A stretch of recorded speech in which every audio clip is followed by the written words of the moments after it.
आपण आता हा जो काही कोकोपीट बघतोय त्याच्यामध्ये आपण हा ट्रेमध्ये खत आणि राख आणि थोडंसं फर्टिलायझर्स आपण टाकलेले राईट. आता आपण ह्या ज्या बिया आहेत या बिया आहेत या गावातल्या, आपण ज्याला व्हाईट पंपकिन म्हणतो, ज्याला आपण व्हाईट पंपकिन म्हणतो, त्या बिया आहेत या. तर आपण आहे ना, त्या बिया आहेत, आम्हाला अजून पण काही लावायचं आहे, पण आम्ही त्या बियांना आता टाकतो.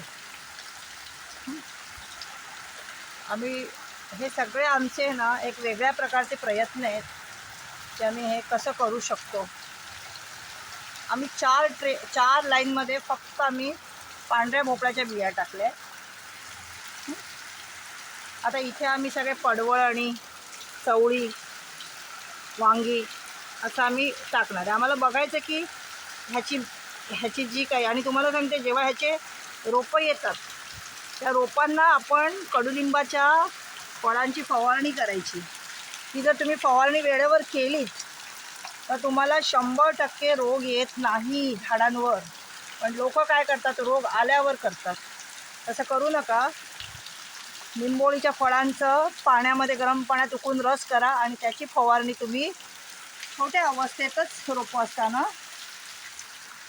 त्यांना देत जा. तुम्ही तसं तुम्ही दिलंत ना तर 100% तुमची जी काही फळं आहेत ती खूप सुंदर येतील. आणि तुम्हाला एक औषध सांगते की फार पूर्वी आम्ही एक बिझनेस करत होतो, पण त्या बिझनेसमध्ये आम्हाला प्रचंड रिझल्ट यायचा. डॉक्टर अभय फडके म्हणून आपले एक सायंटिस्ट आहेत, ॲग्रो सायंटिस्ट, त्यांनी फार सुंदर औषध बनवलं होतं, स्टीमरीज आणि बायोफिट. आणि ते औषध नंतर त्यांनी एका MLM कंपनीला दिलं आणि मग त्याचा गावगोंधळ होऊन मला माहीत नाही तर त्याची काय परिस्थिती आहे, पण ते औषध फार चांगलं होतं.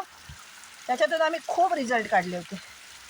सुपारीवरचा आमचा फार सुंदर रिझल्ट. तर तुम्ही 3 वेळा फवारण्या करू शकतात फळधारणा व्हायच्या आधी.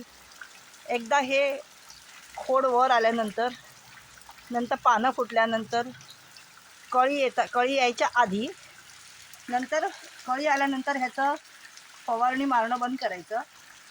आणि ह्याची सगळी बीज असतात ना त्या बायोफिटमध्ये रात्रभर स्टीमरीजमध्ये ते बुडवून ठेवायचे.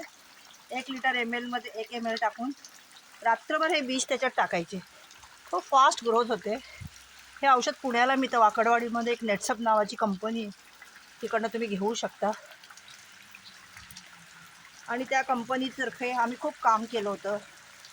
पण काही अशी लोकं होती की ज्यांनी आम्हाला या कामामध्ये खूप त्रास दिला आणि तशा लोकांमुळे आमचं ते काम बंद पडलं. पण आम्ही खूप रिझल्ट काढले, खूप शेतकऱ्यांपर्यंत महाराष्ट्राच्या बाहेर पोहोचलो. पण असे काही सिनियर्स होते